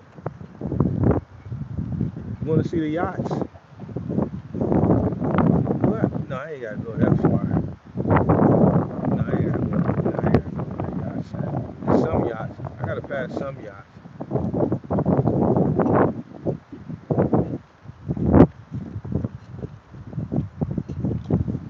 Let me see. I might take you by some yachts. Let me see. I don't think I gotta go that far. But I'm gonna end it when I get over there. So I'm gonna put it on mute. Then I'll take you over there. Then I'm gonna end it. Give me a second.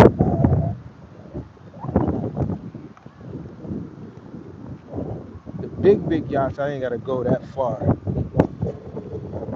The yachts right by Soldier Field. That's where my exit is at. I live right by Soldier Field.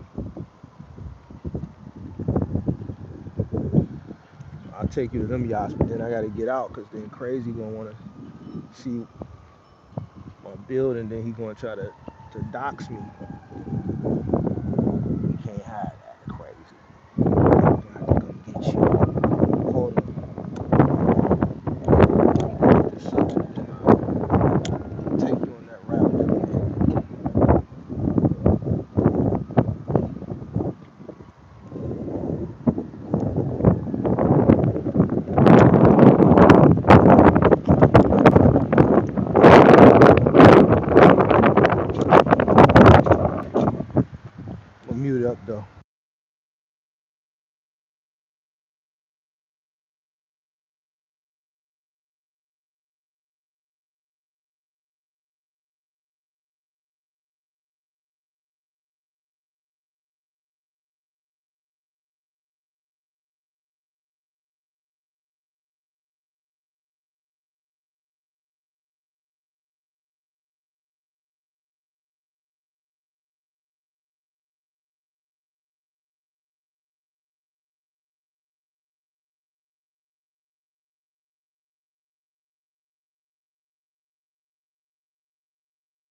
Somebody said take y'all to the Bean. Y'all really want to go to the Bean? I just drove past the Bean. If I'd have saw it, I would have took y'all over there. Just all the yachts. Just some of them. There's yachts right here, all the way over there to like the Airy Crown, Northerly Island. Right now I'm by Soldier Field. So you got yachts here, some bigger yachts. A little bit farther down, going towards Airy Crown, in between Airy Crown and Soldier Field. I'm not going that far. So yeah, decent little yacht right here. I would have took y'all by the Bean. I didn't see that. Looking for the day CCC. Cars and Cribs. Cars and Cribs live in the suburbs. So if he pulled up on me, it would definitely be a day where it was pre-scheduled. But the likelihood of us bumping into each other, probably not likely, because the suburbs he live in, way north, I don't go up that way. And he don't like coming to the city.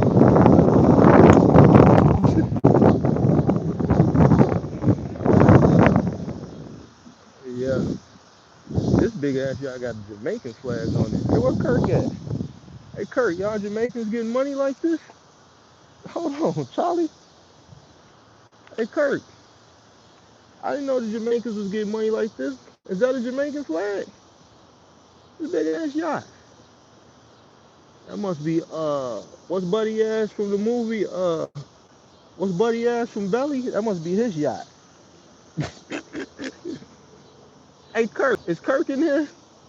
Is that the Jamaican flag? Is this the Jamaican flag? That's a big ass yacht. God damn. Somebody tell me, that's the Jamaican flag, right? Damn, man. I didn't know Jamaicans was getting it like that.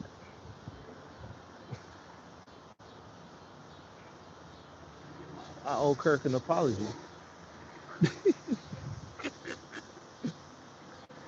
Hey Kirk, is Kirk still in here?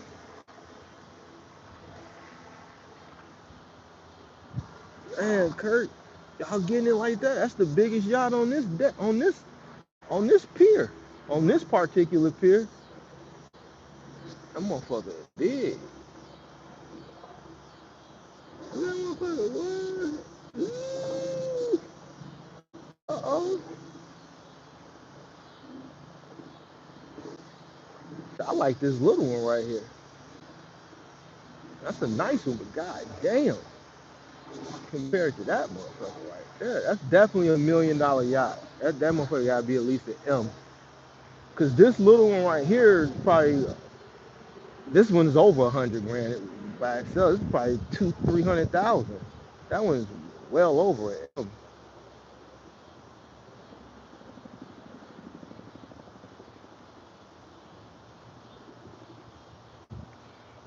Dang, Kirk done left, man. He would have been proud to see that.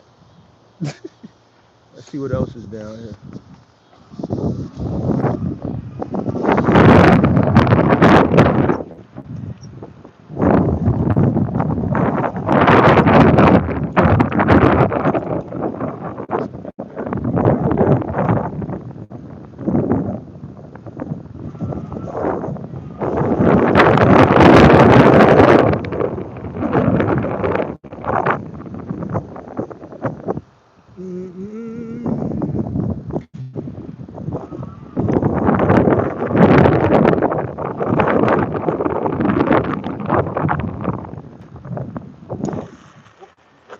Sorry, man. That's okay.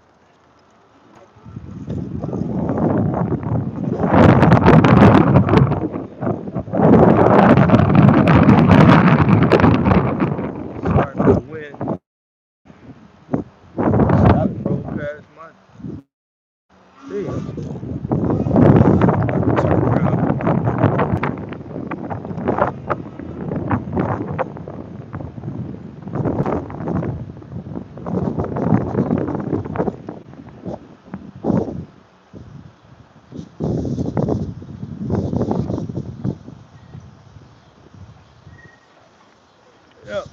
fit for that.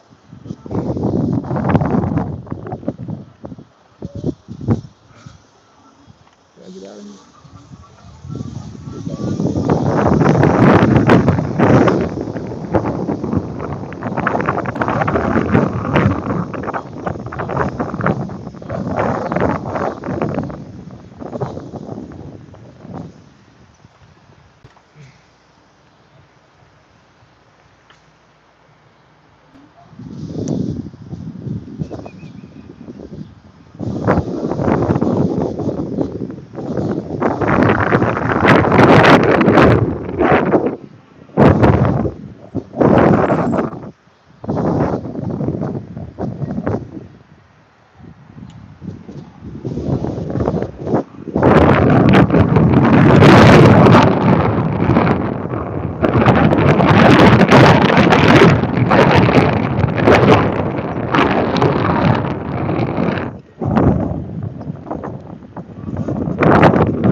Well, this is where my tour ends for today at Soldier Field.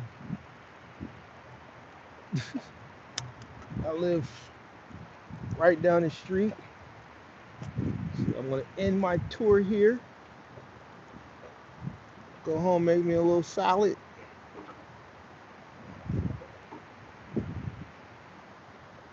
The loser bears. They say, "Oh, we don't want to pay the city rent no more. We want to move." And you know what we say? Let them move. I don't. Who cares?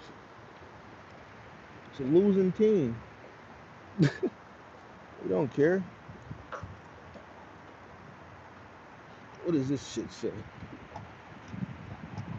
Uh, Help stop unbearable fan behavior.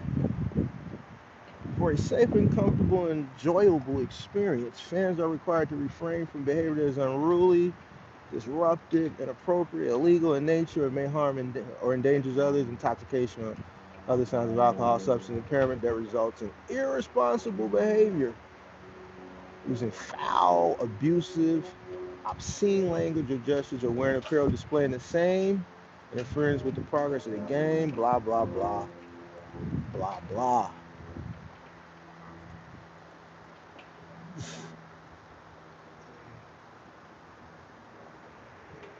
Who is that?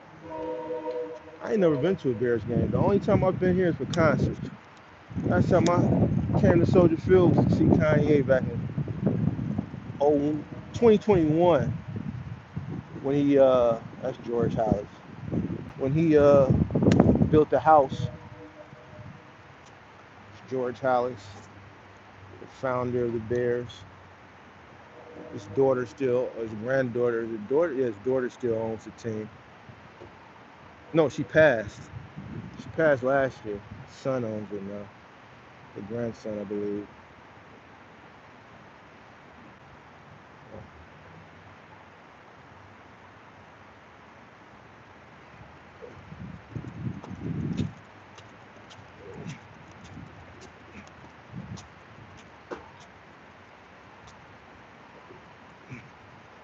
Leading the Chicago Bears for more than half a century, George Hollis, the team's founder and head coach for 4 years, is one of the most enduring personalities in sports history.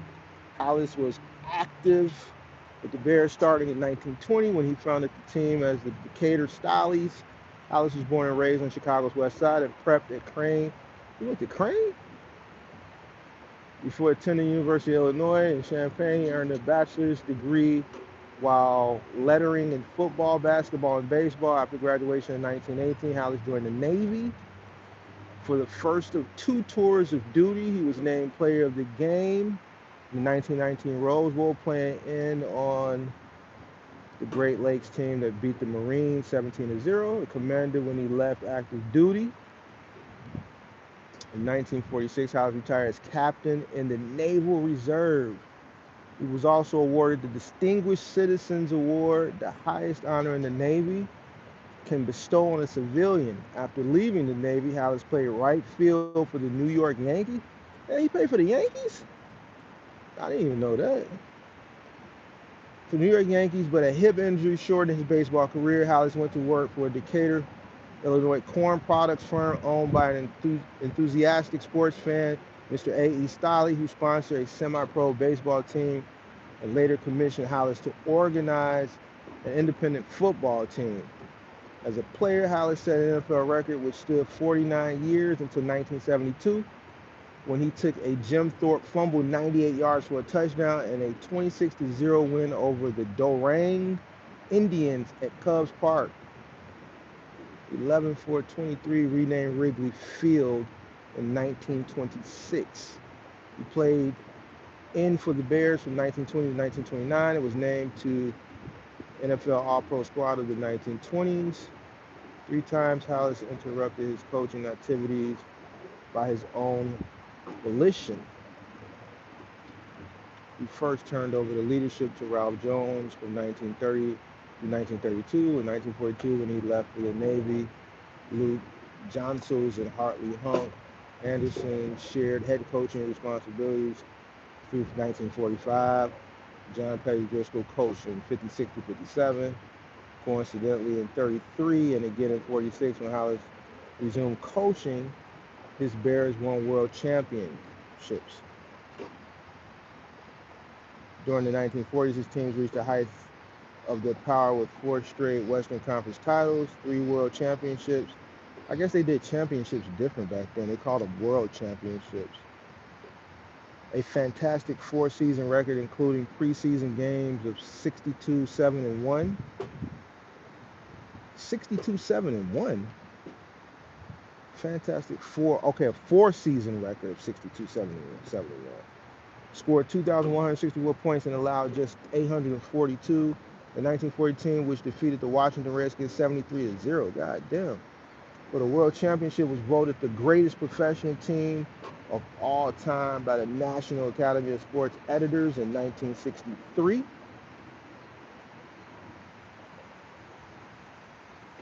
Resuming coaching in 1958, Hollis needed 5 years to develop another champion. When in 1963 the Bears won their 8th championship, the Sporting News, AP, and UPI named him Coach of the Year. After the 1963-65 season, Hollis retired from coaching on May 27, 68. The career record of 324, 151, and 31. His win total was the best in NFL history until Don Shula broke the mark in 1993. Hollis is a charter member of the Pro Football Hall of Fame. It's great.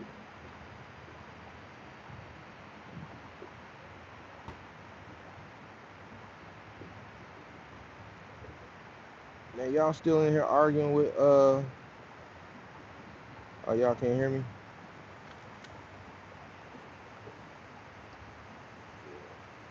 Y'all still arguing with Crazy? Man, let him be, bro.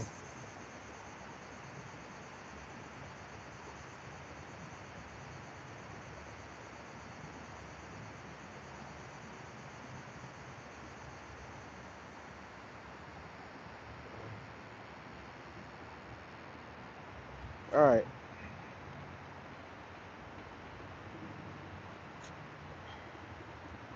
All right, guys.